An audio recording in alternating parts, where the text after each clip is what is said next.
में पहले तो कामनाओं को बांधो। कथा में आके बैठ गए, तन मटक रहा है, मन कहीं और ही मटक रहा है। देखो, हाँ ध्यान देना, तन से तो बैठ गए पर मन नहीं बैठ पाया कथा में।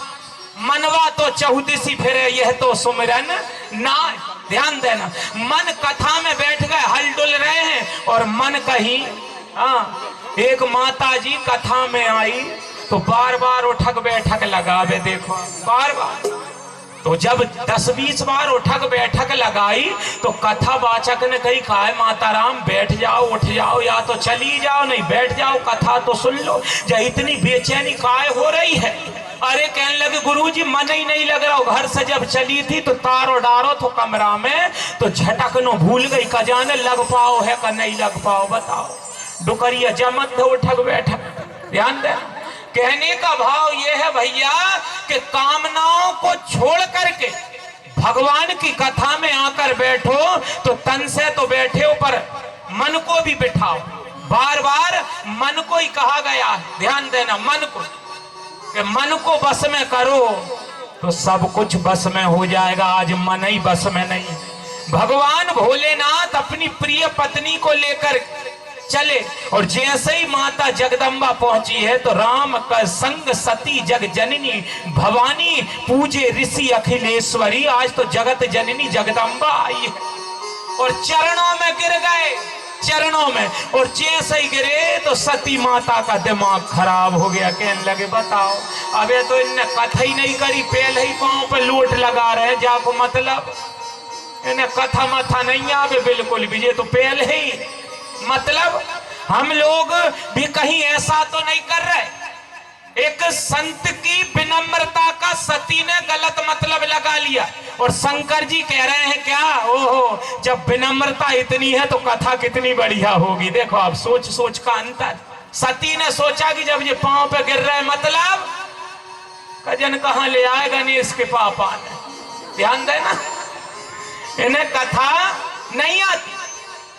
और शायद आज शंकर जी सोच रहे हैं, ओहो जब इतनी विनम्रता है इनके अंदर तो कथा में कितनी, ध्यान देना, कितनी मजा आ जाएगा। और लिखा है आज भगवान भोलेनाथ ने कथा सुनी, राम कथा मुनि बरज बखानी, तो सुनी महेश परम सुख मानी।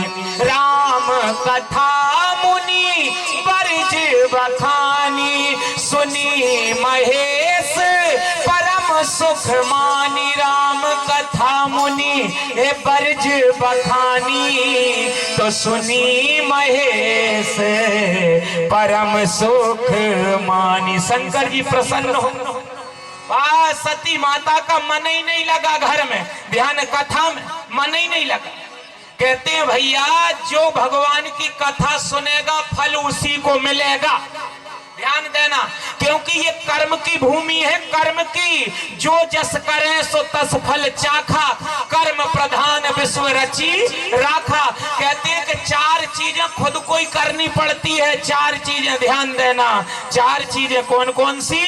भोजन, भजन, लगन और मरण। ये 4 चीजें अड़ोसी पड़ोसी भी नहीं। अब भोजन के लाने अगर तुम घरवारी कहे कि स्वामी जी तुम 1 महीना भूखे रहो, तुम्हारी ये वज में हम ही भोजन कर रहे, पेट भरा है। ध्यान देना, इसलिए भोजन। दूसरी चीज आती है भजन। भजन भी खुद को ही करना पड़ेगा। खुद करोगे तो फलीभूत होगे और नहीं तो जाकी बाकी माला फेर लई ऐसे भजन नहीं। उसके बाद में लगन, विवाह भी तुम खुद को करना पड़ेगा। ऐसे नहीं कि आज मित्र से कह दो आज बहुत फेरा शादी के, और कोई मित्र दूल्हा कहे कि भैया मेरी भोपाल में पेशी है आज तू फेरा करवा ले, ये कल मोह दे दे ये मेरी घरवाली। होगा क्या ऐसा? जिसके साथ में 7 फेरा हो गए मतलब 7 जन्मों का बंधन बंध गया। इसलिए भोजन, भजन, लगन, विवाह भी खुद को करना पड़ेगा। और चौथी चीज आती है मरण। खुद को ही मरना पड़ेगा, तुम्हारी एवज में कोई मरने वाला नहीं है। इसलिए भैया कर्म प्रधान विश्व रचि राखा, जो जस करे सो तस फल चाखा।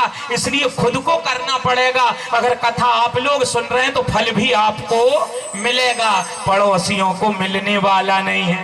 राम कथा मुनि बरज बखानी, सुनी महेश परम सुख मानी। आज भोलेनाथ ने कथा सुन,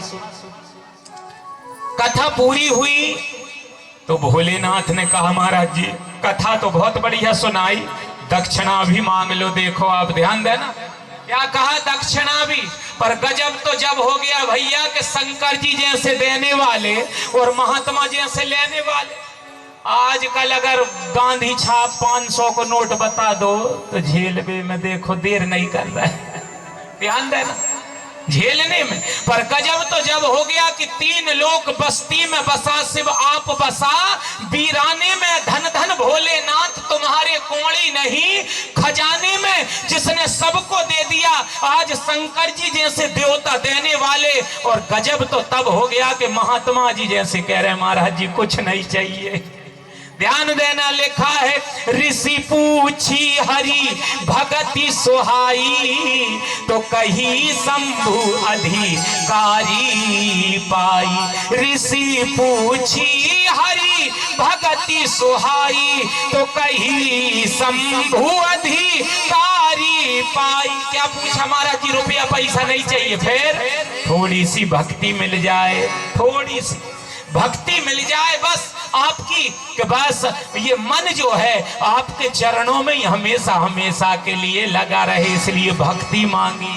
ध्यान देना, आज भगवान भोलेनाथ कुछ दिन रुके पर कहा कि ज्यादा महात्माओं के यहाँ रुकना नहीं चाहिए ग्रस्तों को, तो विदा मांग करके और चले।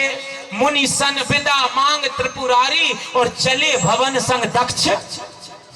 कथा नहीं सुनी तो उपमा में कितनी कमी कर दी। आई थी जब पूजे ऋषि अखिलेश्वरी जानी, कथा सुनने के लिए आई है तो आज जगदम्बा पराम्बा कह दिया। लेकिन जब कथा नहीं सुनी तो क्या लिखा? चले भवन संग दक्ष। वो जा रही है दक्ष की बिटिया, ध्यान देना। इसलिए कथा जीवन, भगवान भोलेनाथ साथ में जा रहे थे, कथा सुन के भाव विभोर हो गए और मन में भाव जगा कि जिन परमात्मा की कथा सुनी है अगर उनका दर्शन और हो जाता। कथा सुनने के बाद में अगर भगवान की याद आए घर जाके तो ही तो जो कथा सुनना सार्थक है, और नहीं तो घर जाके और बहू सास में और सास बहू में। हाँ देखो कई जो ही कर रहा है, काहे तू ही गई थी कथा में 3 घंटा होता का करत रही। ध्यान देना, कथा सुनने के बाद घर जाने के बाद में अगर कथा या भगवान की याद आए तो जहां कथा सुनना सार्थक है, और अगर घर पहुंच गई लड़ाई झगड़ा शुरू हो जाए दंगा फसाद तो कोई मतलब नहीं है जो 3 घंटा कथा सुनने से। ध्यान देना, परिवर्तन आना चाहिए जीवन में भैया।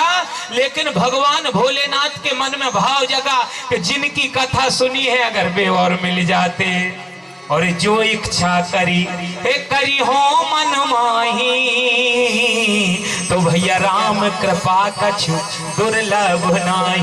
उसी समय शंकर जी ने क्या देखा? शंकर जी ने देखा ते ही अवसर भंजन मही भारा, हरि रघुवंश लीन अवतारा। ते ही अवसर भंजन मही भारा, हरि रघुवंश लीन अवतारा। जय सच्चिदानंद जग पावन, जय सच्चिदानंद जग पावन। अस कही चलूं मनोज न सावन, अस कही चलूं मनोज न सावन। जय सच्चिदानंद जग पावन, अस कही